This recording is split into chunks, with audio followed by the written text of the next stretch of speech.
Hi, I'm Carolyn Stevenson. I am co-owner and sales director of the Huntsville Event Publishing family. Our hearts go out to all of those who are suffering during this crisis. We want to take action to help individuals and businesses in a very safe way. This interview series will introduce you to companies who partner with us to support so many nonprofits in our area. I would like to introduce you to Dr. Sonya Wintzell. She is the owner of Dental Professionals on Whitesburg. They're dedicated to learning about the latest technologies and techniques in dentistry, and they're ensuring the health and the well-being of their patients. Thank you for talking with us today, Sonya. Absolutely. Thank you for having me. Could you tell me more about your business? Well, we're a small dental office here in Huntsville. We specialize in just general dentistry. We do a little bit of everything. We're known for our cosmetic dentistry, but we're also known for just treating our patients right. That's a big part of who we are, is customer service, good patient service.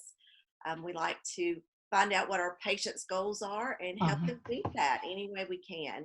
But we also do a lot of bread and butter dentistry, and so a little bit of everything dental-wise. So how long have you been in business? I have been in business here for almost 20 years. Wow. But this business actually started, I can't remember the date, but the first female dentist in Huntsville, Alabama, Dr. Hilda Lee, started this business. Oh. And then she sold it to Dr. Lisa Bruce years later.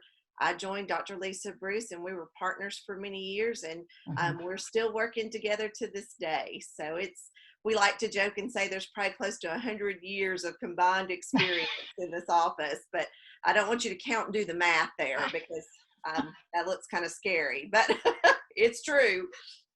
So what inspired you to start?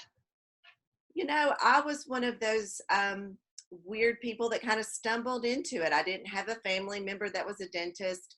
I actually took a personality test in in college, and it said medical or dental.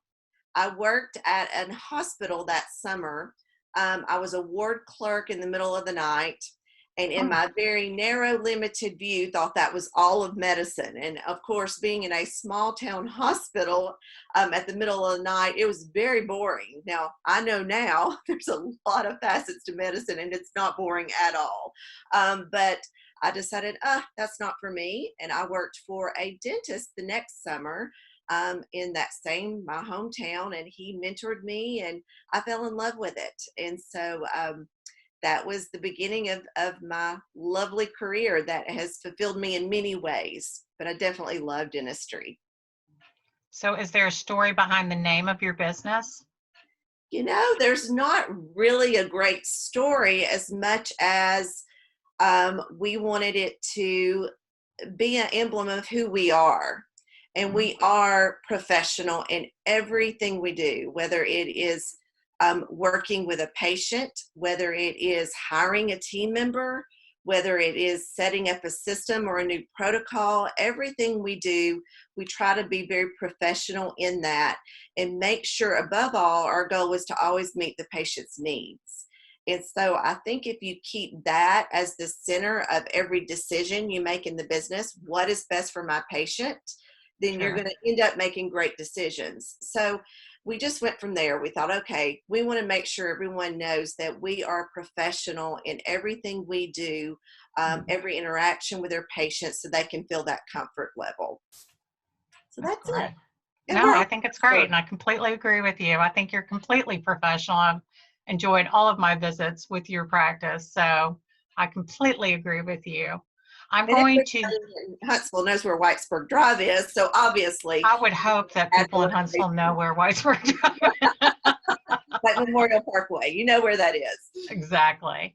I'm going to shift gears and talk about a subject that really all of us have been talking about lately, which is COVID-19.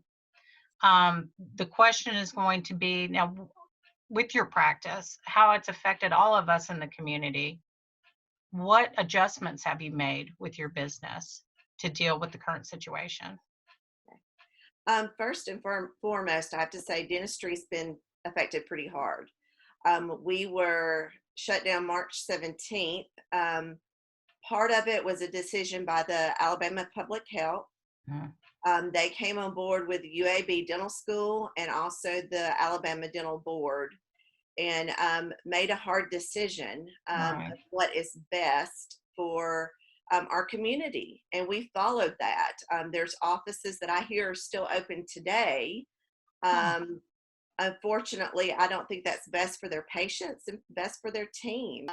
But at the same time, you have to, at the end of the day, make sure that you are doing what is best for your patients and what is best for your employees. So in doing that, we took the recommendations and made it our policy from there forward. We're allowed to see emergency patients, but that is a very narrow definition. It has to be someone that is actively in pain, because we do want to keep those out of the emergency rooms. True. They don't need to be inundated with toothaches. So we are allowed to see dental emergencies that have to do with swelling, pain, things that can create a hardship very quickly on the medical establishment. You've got your idea of what an emergency is. And for dental professionals, we've always considered an emergency whatever our patient considered an emergency. So if they have a crown that's off, or if they have a tooth that's broken and they feel like that's an emergency, we made that our emergency. And it was our goal to get that patient in.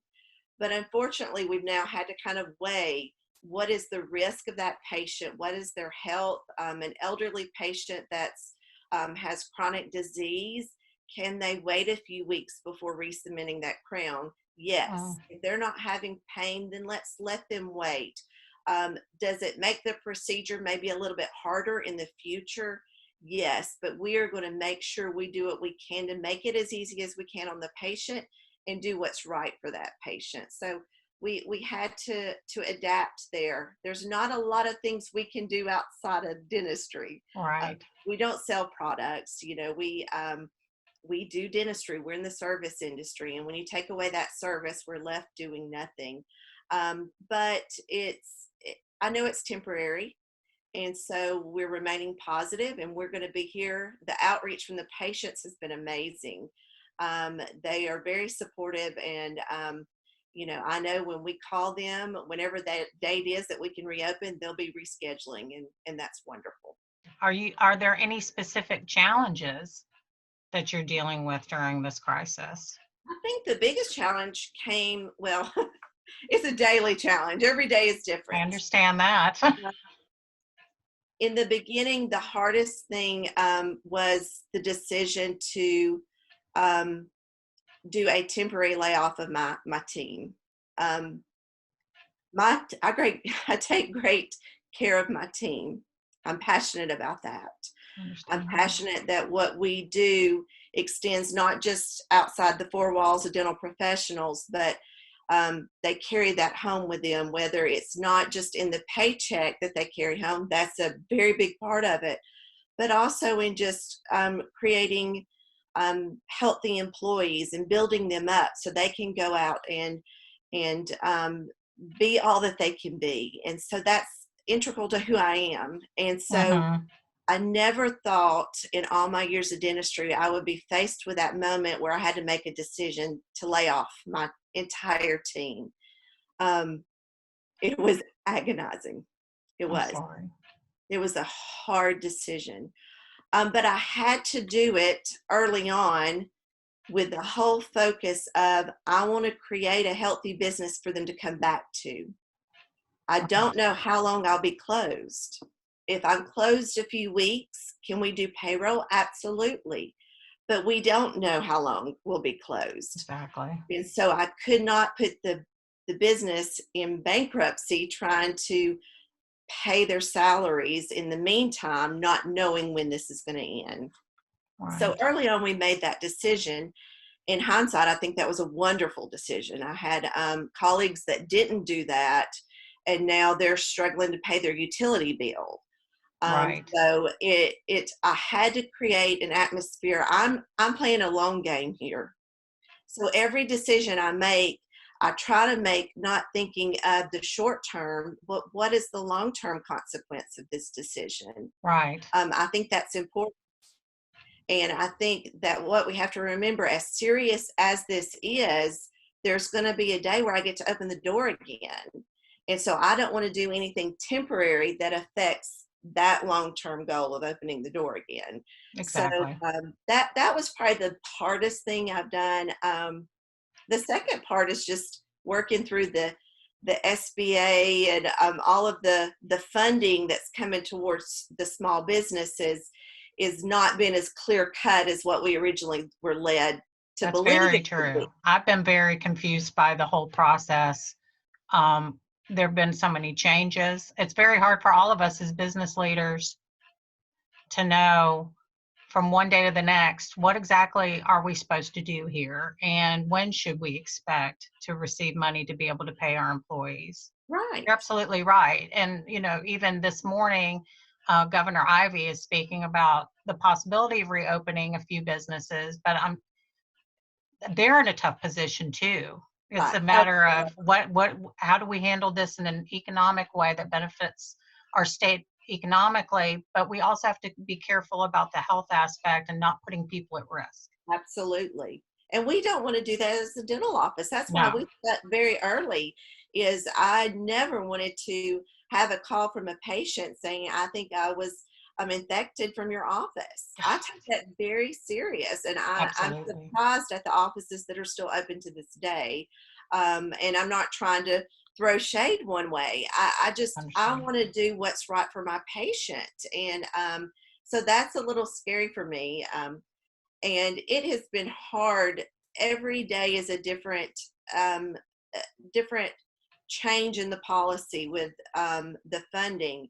And I have to say, I try to extend a lot of grace. It's like you said, I do not want to be the one making decisions right now. That's not who I'm called to be. And I know that they are seeing things that we don't know, and that's their responsibility. But I will say, the changes that every day, oh well, this policy's changed, or now there's a new rule, has created another layer of stress that I don't think small business owners really needed right now. Right. It would have been better for them to get together, create the rules, finalize the rules, here it is, and it be done. But Right. maybe that's unrealistic with what we're dealing with. I don't know. I just know it's created another layer of stress that most of me and my colleagues wish we didn't have at this point. Right. And just the uncertainty of everything is so stressful for everyone, not really knowing when to expect any sense of normalcy. How are we going to be affected? Are we going to be able to get through this? Because we don't know how long it's going to be. Right. Well, what can we do as patients to support you and help you through the situation? I have to cling to number one, my faith here. And the biggest thing I can say is just pray for not just us. I mean, every small business. My heart goes out to the whole Tennessee Valley and all these small business owners that I know personally. And I know that they're struggling, and they provide such a great service and value to our community, and to see those struggling is difficult. So not only support us, but support them. It really goes back to little habits. I mean, something as simple as my vitamins that I normally would go on Amazon to order. I called Ruth's Nutrition, and they brought it out to my car. Little things Wow, like that can make such a big difference. We're on autopilot all the time, so we don't think about how those things add up. that's Instead of true. reaching out automatically to Amazon, you've got more time right now. Let's Right. research who in our community may have this, and how we can That's a good actually point. help them out. But also, in the end, know that for my patients in particular, I think they know we have a very strict policy on our cleanliness and sterilization techniques here. We always have. And we will continue that, and we will follow whatever regulations have been put on us to a T, because that's what we want to do to protect our team and to protect our patients. So I feel that I hope most patients, when we call, will just get on the schedule as normal and not, a lot of them have been more concerned that they're neglecting their oral health. And so I think they will be on the schedule. We've got wonderful patients. They value their oral health, and they will be anxious to get back on the schedule. So if you're not a patient, your dentist calls. If you have any reservations, just ask them the questions. Do you have anyone that you would like to thank? Oh, there's so many people. I mean, I alluded to my faith earlier. Been a big part of it. My team has been amazing. You have an amazing team. They're great. We have a group meet, and every day there's someone posting words of encouragement or something funny. They're always asking, do you need help? How's everybody doing? It's been wonderful to see that. And so we've really stayed connected throughout this time. So my team has just been great. I have friends and patients who've reached out on Facebook and just said, thinking about you. Those things just mean the world to me. Even if I haven't reached back and said thank you, know that they've been read, know that they have been appreciated. And the words are just mean so much to me right now. And then, of course, my husband and my family have been amazing. They are not used to me being home as much, so they probably need more help than I do. So they're trying to figure out how to keep mama busy, because she likes to be busy, and Right. they get worried when I'm not busy because I might create things for them to do. But Oh, okay. you know, I'm sure they're pretty smart and know how to handle that situation. but they have been wonderful. My husband's been a rock through this and very supportive, and so have my children. They've been great. So I'm blessed beyond what I deserve by those that surround me and support me, for sure. That's wonderful. That's great to hear. Our families certainly do prop us up. They do. Our friends are great support systems for all of us. You've been a great friend to me. You've been wonderful. I really do thank you for your friendship, and thank you for supporting me. And I hope that I'm giving back the same. Um, Absolutely. And then Event Magazine, what you're doing right now. I mean, this is a big deal to small business owners. So thank you. I mean, this means the world to us that we can get our message out. right. That we're still here, we care, we're working hard for our community. I love Huntsville. I love I this, do too. and I know that we're going to pull out of this even better than before. So I believe that. I truly do believe that. I think that um, this has given us an opportunity to really assess our situations and our companies and be able to come up with some creative ways to absolutely, stretch our wings. And it's been tough, but I don't know that I would have done this without the situation coming up. I might have, but this really did push me to think outside the box and to try something new. And I certainly appreciate you taking the time to talk with me today about what's going on, and giving us a little more insight into your business and you as a person and as a business owner. I truly do appreciate that. yeah, we appreciate you. It's not in my wheelhouse either to be interviewed. So, Well, I think you've done a wonderful job. but I just And keep on remember, I'm talking to a friend. You're talking to a friend. it definitely makes it more comfortable, I think. I wanted to thank you again for talking with me today. And also, could you let our viewers know how they can reach you? Absolutely. I mean, we all, our phone number is 256-883-6770. So you are welcome to call that number, leave a message. We will get back in touch with you. Our email is Bruce Wintzell at dentalwhitesburg.com. But we're also on Facebook. Go on All Facebook, right. message us there. That actually comes straight to me. So I will Perfect. directly get that message. So definitely reach out to me any way you need me. Thank you. All right. Thank you so much, Carolyn.